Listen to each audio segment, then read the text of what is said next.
Salut tout le monde, alors je tiens à m'excuser du retard que j'ai fait pour poster cette deuxième partie de vidéo. En fait, je ne vous ai pas oublié, j'ai eu pas mal de messages, pas mal d'entre vous qui me demandaient la deuxième partie. En fait, je ne pouvais pas la poster avant parce que tout simplement, j'avais perdu la carte mémoire où il y avait cette deuxième partie. Je suis très très contente et de pouvoir enfin poster cette deuxième partie. Voilà, et je coupe. Quand vous coupez, il faut toujours attendre que la machine... Effectivement, vous en avez plein. Oui. Vous suivez ici, comme je vous ai dit, bon là, ça ne changera rien, mais vous suivez le pied de biche. Vous verrez tout à l'heure, quand on va faire un joli point, qu'on va nous demander autre chose. Okay. D'accord? Oui. On va passer à tout ce qu'on voit ici. Donc ça, c'est le basique, hein.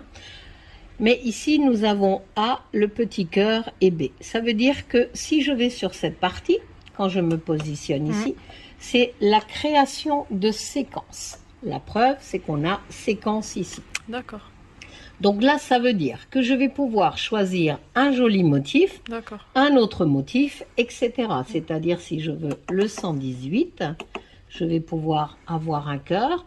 Si je choisis le 121, je vais pouvoir avoir un autre motif, etc. On peut mélanger les motifs. Voilà. Donc, là, je vais compliquer un peu la chose, c'est que je vais faire deux motifs et je vais également faire un prénom.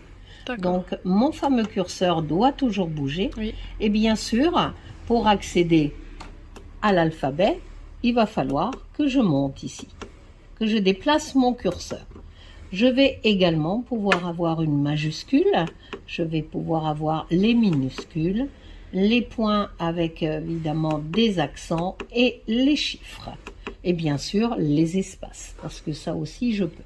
Donc moi je vais le faire, je vais faire un prénom avec justement une majuscule. Donc je vais faire un prénom assez court, on va choisir Léa par exemple. Je me mets sur le L avec le curseur et je vois le L ici. Je vais pouvoir chercher le E, j'appuie sur OK et je vais maintenant finaliser avec le A. Et ici, bien sûr, j'ai Léa. Oui. Eh bien, pour compliquer la chose, maintenant, on va choisir un autre motif. Donc, il ne faudra pas oublier votre curseur qui est là. Il va bien falloir le descendre avec la flèche du bas et repartir sur cette section ici, qui va me permettre de faire un autre motif. Et on va choisir, bah tiens, ça c'est pas mal, le 106. Si j'en veux deux, eh bien je refais deux fois la même chose. Une fois que je suis là, j'ai la solution, soit je couds tout de suite, mais je vais peut-être m'intéresser à savoir quel pied de biche on me demande. Et donc là, j'appuie. Quand vous ne pouvez pas, eh bien c'est tout simplement parce que votre curseur, il n'est pas au bon endroit. Comme ici, si jamais je me mettais à coudre, j'aurais tout de suite la machine qui le passerait ici. Donc on va tout simplement passer ici et là on va se mettre sur un faux. La machine me précise que quand vous allez avoir des lettres, des choses assez conséquentes, ce serait bien de mettre le pied 2A. Et le 2A, bah bien sûr, il est là. Tous les pieds qu'on vous demande sont fournis, hein. Vous n'avez rien à acheter, ça c'est quand même bien. Donc pour enlever un pied de biche, on appuie bien de chaque côté, ça s'enlève. Et bien sûr, comme mon pied de biche n'est pas ouvert, comme je vous ai dit tout à l'heure, voilà, on enlève le double entraînement. On se positionne comme ça, on le clipse dessus. Bon, vous avez différentes façons, hein. Moi j'aime bien clipser dessus, mais il y en a qui le bloquent. Donc mon fil, bien sûr, ici, c'est quand même bien. Donc si on veut, on enlève tout ça, parce que c'est vrai, bon là c'est l'entoilage, on vous demande pour avoir des lettres, vous pouvez faire avec l'entoilage. Donc j'enlève. Donc maintenant, si vous voulez, on va lire, parce que j'aime bien montrer aux clientes, parce que tout le monde ne le comprend pas sur le bouquin. Parce que c'est ce qui est un petit peu plus compliqué. Donc sur le bouquin, vous choisissez votre machine, parce que la 630 est avec aussi. Donc déjà, vous avez tous les points qui existent. Ils sont tous marqués. Vous avez des précisions. Par exemple, celui qu'on a fait tout à l'heure, c'est celui-ci, le 8. Ben, voyez, on vous dit couture d'élastique, reprisage, couture de pièces. Donc c'est très très bien expliqué et vous avez simplement à suivre la 620. La vôtre, c'est la 620. Donc ici, on va chercher justement la machine parce que vous avez, pardon, je vais juste 620, c'est marqué sur les côtés. Hein. Vous avez également les aiguilles que vous devez prendre. Honnêtement, le bouquin est très très bien fait. Donc comment vous enfiler, comment, tout est bien précisé. Ce que je cherche moi, c'est ça. Donc à chaque fois, bah, vous regardez comment s'appellent les pièces, ça c'est super bien. Maintenant, nous avons ici le bouton de point d'arrêt avec indicateur. Ce fameux bouton de point d'arrêt avec indicateur, c'est le numéro 2 que vous voyez ici. On vous dit, appuyez sur le bouton de point d'arrêt pendant la couture et votre machine piquera immédiatement quelques points d'arrêt, puis s'arrêtera automatiquement. C'est ce que nous avons fait, souvenez-vous, quand on a fait les fameux 3 points piqués. Maintenant, tel que je viens de faire ma création de séquence, la machine, bête et disciplinée, elle va me faire à chaque fois tous les motifs. Je vais avoir une multitude de la création que je viens de faire. Ce qui serait intéressant, c'est que si vous voulez 2 fois la même séquence, ou 3, de pouvoir s'arrêter au bon moment. Vous avez expliqué ça, je me dis, mais ça va s'arrêter ou continuer? Voilà. Vous êtes posé la question. Et c'est pour ça que là, c'est important ça. Et c'est pour ça que je le fais dire avec les clientes, parce que si ça ne vous reste pas, au moins vous savez où le trouver. Voilà. Donc, pour régler la machine, de sorte à piquer un point d'arrêt à la fin d'un point ou d'une séquence, appuyez sur le bouton avant de commencer à coudre. Quand on parle du bouton, c'est celui-ci. Donc, l'indicateur s'allume. Donc, si j'appuie là-dessus, mon indicateur, c'est celui-ci. Je n'ai pas encore commencé à coudre. Ensuite, lorsque votre couture atteint la longueur souhaitée, appuyez sur le bouton de marche arrière. Alors que vous cousez encore, la machine terminera le motif. Et c'est ça qui est important. Donc ici, on va se positionner ici. Et je vais pouvoir faire toute la ribambelle que je veux. Je commence. Et donc, comme moi, j'en veux qu'une, eh bien, il va falloir que j'appuie sur mon bouton de marche arrière avant la fin du dernier motif que j'ai créé. Donc, pour l'instant, je vais le faire ici. Et là, ma machine elle va s'arrêter quand ma séquence sera terminée. En plus, elle défile ici. Donc, logiquement, ma machine doit s'arrêter à l'étoile. Donc, vous voyez, le pied est très important. Pourquoi? Parce que la machine avance et la machine recule. Et là, elle s'est arrêtée. Et je coupe. Donc, si je veux faire 2 fois, je laisse continuer et avant qu'elle se termine, j'appuie sur le bouton. Là, si j'avais voulu 2 fois, elle va redémarrer par le cœur. J'ai la solution d'appuyer sur la marche arrière quand il y a le cœur ou avant la fin du dernier motif. Effectivement, il faut juste compter. Mais mis à part ça, voilà. On fait selon le morceau de tissu aussi. Ça, c'est pas mal quand même. C'est bien. Alors, ensuite, maintenant, si je souhaite, moi, effacer tout ça, parce que, bon, vous pouvez aussi les mémoriser. Ça, en règle générale, je ne le montre pas tout de suite. Si la cliente ne sait pas le faire, vous revenez, il n'y a pas de souci, hein, parce que ça ne sert à rien que je en mette plein la tête. En règle générale, les clientes qui comprennent tout ça, elles y arrivent. Donc, maintenant, ici, j'ai ma poubelle. Je vais pouvoir, bien sûr, appuyer là-dessus, mais, vous voyez, quand il y a quelque chose qui ne se passe pas, ben non, parce que là, je suis en couture. Donc, finalement, il faut que je retourne en création. Et une fois que je suis là, j'ai mon curseur qui va me permettre d'effacer un par un ce que je souhaite. Par contre, je veux tout effacer. Je reste appuyé dessus et ça vous marque ça. Est-ce que quand je fais une pression, ça m'annule un par un. Si je veux tout annuler, j'appuie longtemps et il y a ça qui apparaît. Super, et là, on me demande si je veux tout supprimer. Il suffit que j'appuie sur OK. Chose très importante, si vous oubliez de repartir sur le pied de biche, parce qu'on va dire ça, c'est pied de biche, c'est création de séquence, je reste sur la même séquence là. Et si jamais je ne m'enlève pas, si jamais je veux faire ce point, je fais 41, et ben je vais encore me retrouver sur la séquence. Donc là, elle va me faire ça autant de fois que je le souhaite. D'accord.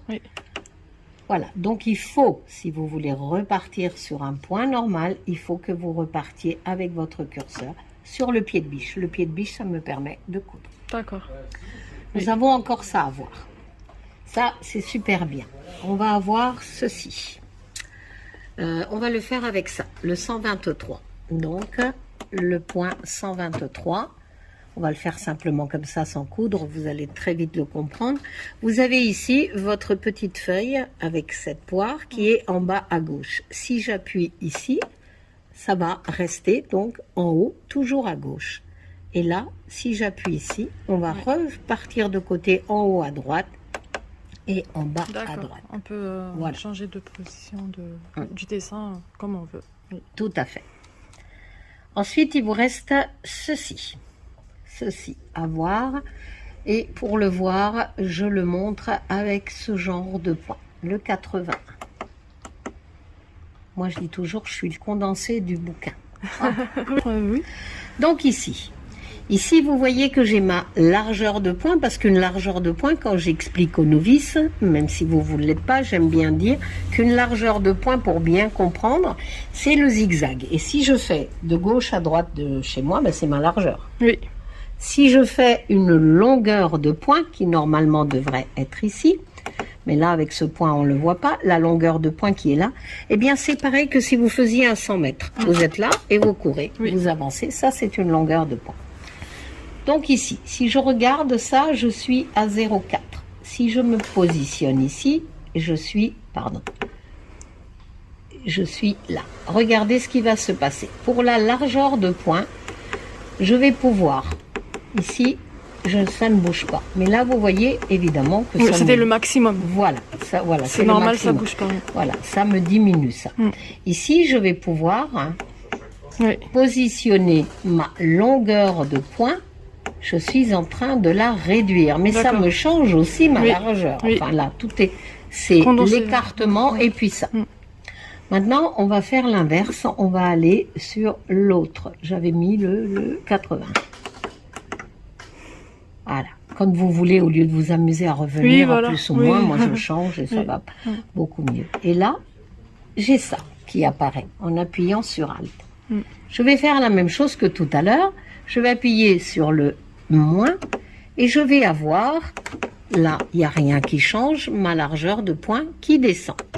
On va le remettre au maximum. Là, par contre, quand je vais appuyer sur le moins, ou sur le plus, vous le verrez mieux, je vais avoir l'écartement de mes ponts sans que ma longueur de point à l'intérieur bouge. Super. Et c'est grâce à ça. Donc, tous les points que vous voyez là, qui sont comme ça, où il y a beaucoup de longueur ou de largeur au milieu, vous allez pouvoir les modifier en appuyant sur Alt. D'accord.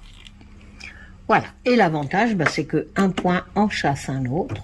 On n'a rien à faire de particulier. D'accord. Avec une formation. Hein. Moi, je me verrais pas ne pas avoir de formation à chaque client. Et c'est une personne. C'est pas tout le monde m'achète la même. Hop, on va prendre tout le monde. Non. Une formation est importante parce que chaque personne a ses propres questions. Et surtout, ce qui est très important, c'est que la formation chez moi, elle dure 1 an. Là, vous allez prendre votre machine. Vous allez l'utiliser à la maison. Il y a quelque chose que vous ne savez plus faire. Bah, vous m'appelez, on prend un rendez-vous, vous revenez avec votre machine et je vous montre ce que vous ne savez pas. Super, c'est génial. Et c'est comme ça que je fais tout le temps. C'est génial. Voilà. Alors maintenant, il nous reste la boutonnière. Ah oui, c'est très important quand même. Vous en avez besoin. Donc, normalement, j'ai un petit bouton qui doit être dans le coin. Mais... La boutonnière, vous poussez tout simplement ici. J'explique aux clientes, bien sûr, qu'on évite de pousser là. Hein, ça ne reste que du plastique. Et vous positionnez le bouton juste derrière. Et bien sûr, vous resserrez. D'accord. Alors, il faut tout simplement, si on choisit une boutonnière, on va choisir, bon, il y a plein de boutonnières, vous choisissez celle que vous voulez. Moi, j'aime bien la standard. 3, 4, on 5, a ici 7. Donc, vous voyez, il y en a pas mal. Et là, vous pourrez changer, comme je vous ai dit. Moi, en règle générale, je change rien, je choisis, je trouve que c'est pas mal. Donc, on enlève bien sûr le pied de biche et... Évidemment, le double entraînement, on ne peut pas le mettre. Et si on n'est pas sûr, on regarde tout simplement. Et la machine nous dit ce que l'on doit mettre. Le numéro 5, c'est bien ce pied-là. Donc ils l'ont fait comme ça, mais c'est bien ça. Donc j'enlève tout ça, je positionne. Et quand vous voulez avoir une boutonnière à la dimension du bouton, bien sûr, j'avais peut-être un stylo, on va tout simplement positionner ici.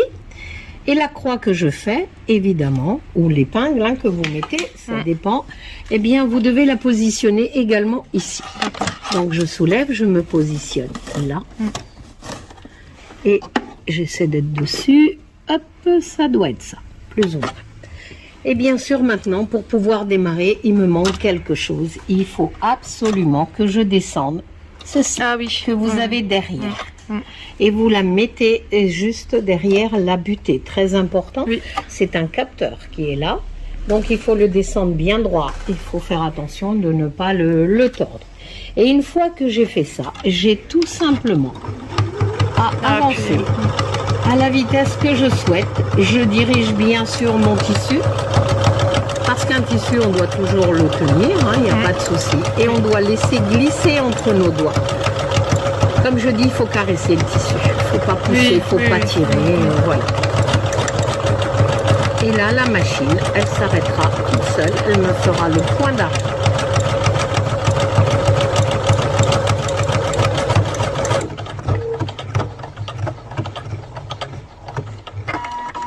Et en plus, elle coupe. Ça, bien génial. Que nous, on n'a rien fait. C'est propre. Donc, voilà. Très, très propre. Hein. Vous avez évidemment longueur, largeur, écartement, tout ça que vous pouvez modifier. Voilà, ça c'est important. C'est vrai que j'essaye toujours d'inculquer des choses importantes. Bon, comme je dis, j'ai pas la science infuse, mais quelque part, ça aussi, j'ai des dames qui me disent « Ah, le manche, ils auraient pu le faire plus long, mais il est plus long. Il est plus long, il suffit de mettre ça. » Voilà. Voilà. Et moi, donc, je fais comme ça. Bonjour, madame. Il y a des personnes qui le font dans un sens et dans l'autre. Moi, je me positionne là. Et bien sûr, eh ben, c'est voilà, c'est l'épingle. Tout à fait. C'est l'épingle qui me sert de garde-fou, on va dire. Donc, une fois que vous avez terminé, bien sûr, elle va vous faire toutes les boutonnières à la même dimension. Le test, il faut le faire avant. Ça, vous le savez. Et voyez, moi, je soulève. Je fais très attention. J'enlève. Non. Et là, le bouton, on peut vérifier. Et bien sûr, il sera fait. Voilà, il passe gentiment et voilà. Évidemment, si vous avez le fil de la même couleur, tout ça, ça ne se verra pas. Mais si je couds en blanc, vous verrez rien non plus. Donc voilà, c'est vrai que quelque part, vous voyez, j'ai pas besoin de vous montrer tous les points, mais je choisis des points qui sont vraiment utilitaire et dont vous allez pouvoir mélanger. Si vous savez faire celui-là, c'est celui-là. Il y a autre chose qui est très important et que tout le monde ne découvre pas tout de suite. C'est pour ça que je le montre. Donc, on remet ça. Et on va choisir deux points qui sont très différents. Vous voyez, par exemple, moi, je veux coudre ici au bord. Ben, évidemment, si je veux coudre ici au bord, je vais avoir ce point, le 19. Je vais coudre comme ça, j'ai le 19 qui se positionne. Et si je couds, ben, bien sûr, j'ai toujours aussi ce genre de choses qui va me permettre... J'ai oublié de mettre le double entraînement et je le sens tout de suite. Vous voyez voilà, donc là, je vais faire mes 3 points piqués. Et je vais mettre tout de suite le double entraînement. Maintenant, si vous êtes en train de faire du quilting ou du patchwork, et que vous vous dites, ce point-là, je ne le veux pas dans ce sens-là, je veux que ma couture droite soit là, et que les dents ou les pics soient de l'autre côté. Eh bien, l'avantage avec cette machine, c'est que vous avez ça, et vous allez dans le sens que vous souhaitez. Parce que quand on montre tout simplement le point je sais plus, j'ai un trou à mémoire. Quand on montre le point qu'on peut mettre à droite ou à gauche, c'est pas simplement pour des motifs, c'est valable également pour des points, pour des points de couture. Parce que regardez. C'est un bon surgé. Après, voilà, vous l'utilisez à bon escient, mais vous pouvez faire plein de choses comme ça. Voilà, madame. C'est génial. Je voulais juste vous poser par rapport à ce bouton-là. Oui. C'est le bouton, vous m'avez dit que... Alors, le bouton, c'est pour la pression du pied de biche. D'accord. Il y a quelque chose que moi, finalement, les pressions du pied de biche, je ne les touche pas beaucoup. Pourquoi? Parce que si vous avez un tissu épais, oui. La machine, déjà, elle va vous aider. D'accord. Le double entraînement va vous aider. Si vraiment vous voyez que ça patine, je conseille toujours augmenter la longueur de pointe. Déjà, parce que des fois, quand vous faites un jean, que vous passez sur une épaisseur, vous voyez bien que la longueur de pointe est plus petite, que de l'autre côté, elle est plus large, et là où il y a l'épaisseur, elle est plus petite. C'est normal. Parce que il y a plus de fils qui passent, et on n'a pas changé la tension. On ne change pas, on allonge un peu le point, et c'est mieux. Comme ça, c'est beaucoup mieux. Là, c'est pareil. Si vous trouvez que votre machine elle patine un petit peu, augmentez la longueur de pointe. On passe de 1 à 4, c'est ça? Augmenter... Non, la longueur de pointe, pardon, c'est ici, vous voyez, ici, quand vous êtes là, vous êtes à 2,5. C'est réglé à 2,5. 2,5, c'est pas mal, c'est ça. C'est ce qu'on appelle, quand on coupe, c'est le 3 points au centimètre. En règle générale, c'est ce qu'on doit avoir. Mais... si vous avez de l'épaisseur, bah évidemment, le fil que vous avez pour vos 3 points au centimètre, bah vous aurez que 2 points au centimètre. Oui. Parce qu'il y a plus de tissu à traverser. Oui. Donc, vous allongez le point avant de toucher à cette pression. Parce que ça, c'est la pression du pied. Et finalement, la machine, elle avance quand même. D'accord. Mais après, effectivement, vous pouvez, et comme c'est très très bien expliqué aussi, lisez-le surtout avant de toucher. Il faut toujours revenir si on a des doutes ou des... Bah, au début.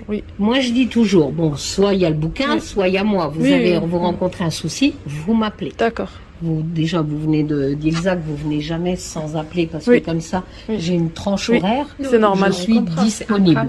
C'est mieux pour la personne. Alors, donc cette partie. Oui, je vous laisse. Cette partie-là, comme vous venez de me demander, c'est un coupe-fil et je la vois plus. Elle est là, pardon. Donc, hop. Comme ça. Mais comme vous avez l'oubli de la préciser. Et une chose très importante, c'est le bras libre. Oui. Donc le bac à accessoires s'enlève et donc là vous pouvez mettre un jean, vous mettez ce que vous voulez. Voilà. Alors très important, des aiguilles. Les aiguilles, bon là c'est Inspira, c'est avec Pfaff. Moi je prends Schmetz. Schmetz c'est vraiment de la qualité. Bourrin, un peu cher. Non. Moi, j'aime moins. D'accord. Okay. Mais après, voilà, c'est mes préférences pour la vente. Parce que moi, j'essaie toujours de pallier entre la qualité et le prix. D'accord. Par exemple, moi, en fil, j'utilise Mettler. Mettler, c'est de la bonne qualité. Je vais pas critiquer d'autres fils parce que c'est pas mon but. Mais je veux dire entre Mettler et Gutermann, moi, j'ai une préférence pour Mettler. Déjà, moi, je l'achète moins cher, donc je peux le vendre moins cher que le Gutermann qu'on me propose. Donc, à qualité égale, moi, je reste avec mes marques. Mais Schmetz, c'est quand même la marque la plus D'accord. C'est allemand ou je crois que ça doit être belge. D'accord, ok. Donc, ce que je conseille également, c'est que vous preniez justement le bouquin, parce que ça vous permet de bien les mémoriser quand vous êtes chez vous, parce que tout ce que vous faites au début, madame, c'est du temps de gagner. Oui, bien sûr. C'est-à-dire que moi je dis toujours, quand on a un joujou qui est neuf, on a envie de le découvrir. Donc, découvrez-la vraiment à fond au début, parce qu'après, quand elle aura 6 mois, ce sera plus la même chose, quoi. Même si ça reste une bonne machine, on n'a pas le même engouement. Oui. Voilà. Donc, vous voyez ici, chaque pied est précisé. Oui. Et donc, tous les pieds que vous avez là, il faut. Alors, pour ne pas vous tromper, parce qu'il y a des dames qui me le mettent à l'envers, le plastique, c'est devant. Oui. Et donc, comme ça, on donne tous les détails. Et ça, c'est ma fermeture éclair. Donc, la fermeture éclair, attention, pas de double entraînement, on ne peut pas, sans l'IDT. De toute façon, ça bloque. Oui. Et bien sûr, vous pouvez aller à droite ou à gauche. Mais on travaille à l'envers avec mon ancienne pop. Voilà. Donc dorénavant, c'est vrai que je le montre. Oui. Je me dis couturière ou pas couturière, c'est un truc en plus. Oui. La cliente sait, c'est bien. Elle sait pas. D'accord. Alors, il faut bien mettre le pied presseur à l'endroit. Et pas à l'envers comme moi, je mettais à l'envers avant. Voilà. Ensuite, il y a quelque chose de très important, hein, Oui. ici. Oui. Vous faites très attention. Oui, oui, oui. Votre aiguille, là, je dis toujours que je me sers pas du volant, sauf que pour vérifier, là, je me sers. Pourquoi? Parce que je vais pouvoir bouger mon aiguille. Oui. Donc là, pardon, je suis dans la largeur. Vous voyez, je peux bouger. Mon aiguille, je peux m'approcher le plus proche de ma fermeture Ça, c'est éclair. génial. Mais par contre, si je veux aller de l'autre côté, Oui. méfiez-vous. Parce peut que pas. vous allez être au centre. Oui, il faut changer de... Tout à fait. Ouais, voilà. Et parce qu'il y a des dames qui ont cassé des aiguilles comme Aïe, ça. aïe, aïe. Ouais. Donc elle se dit j'y vais, mais regardez où je vais. Aïe, aïe, aïe. Ouais. Voilà. Donc il suffit tout simplement de faire ça et vous changez de côté. Alors on peut le clipser comme ça, on le tient. Moi j'y arrive bien, j'aime bien. Ouais. Et donc là, je vérifie toujours. D'accord. Et seulement après, je bouge si j'ai Ça, besoin. pour, en fait, je sais pas. Après, honnêtement, elle a voulu que je lui enlève. Pourquoi? Parce que quand vous allez faire quelque chose et que ça ne va pas, on entendra, d'ailleurs faire quelque chose de pas bien, je sais pas faire. Je sais pas comment faire pour... ouais, voyez. Ah, voilà, oui. Voilà. D'accord. Si ça va pas, vous entendez Ouais, le bip. Le bip, ça dit Et qu'il y a la dame, quelque chose elle qui va voulait pas. du bip, moi je trouve que c'est bien pour C'est le mettre. utile. Oui. Voilà. Elle, je lui ai enlevé. C'est important. Hein. 5 canettes, c'est Ouais. c'est bien. C'est important d'avoir les bonnes parce que on ne pense pas souvent au diamètre Oui. intérieur. Et une fois que votre canette est pleine, si le diamètre intérieur n'est pas bon, vous n'arrivez plus à la sortir. Oui. Voilà. Et ça marche pas, ça rentre pas. Ben, vous abîmez le reste. Voilà, le reste. Ouais. Donc vous aurez ce petit appareil dont moi les- je ne me sers pas pour les épaisseurs de jean. Ça veut dire que c'est pour avoir le devant et Oui. l'épaisseur du jean. Bonjour. Bonjour madame. Donc le petit filet, pinceau, bien sûr, le filet, ça c'est la clé, le tournevis hein, pour enlever. Voilà. Le Et tournevis. tournevis aussi. Et le découseur. Et le découverte. Je suis juste en train de voir que j'arriverai plus à rentrer comme c'était. Et les aiguilles. Oui. Tout ça est à vous. Tout ce qu'il y avait sur Alors ça, c'est des broderies avec le fil de laine, c'est ça hein? C'est trop beau, hein? Ouais. Ça, c'est magnifique. Et après, on coiffe avec D'accord. ça. Ah, on Vous voyez, coiffe? Bah C'est oui, génial. avec la brosse, on D'accord. brosse le poil. Ça fait un effet, voilà, Un effet des animal et poil, le toucher. Franchement, j'aime beaucoup. Oh, la différence. Et les aiguilles, c'est ça. Regardez ce que je vous avais dit. Bonjour. Oui. Alors ça, c'est les aiguilles dont je vous parlais, qui sont en titanium. D'accord. Et donc, en règle générale, on les utilise pour les brodeuses, parce Oui. qu'une brodeuse brode à 1050 points les plus performantes minutes. D'accord. Et donc, pour les jeans, pour les tissus épais, c'est super. D'accord. Voilà. Oh, super.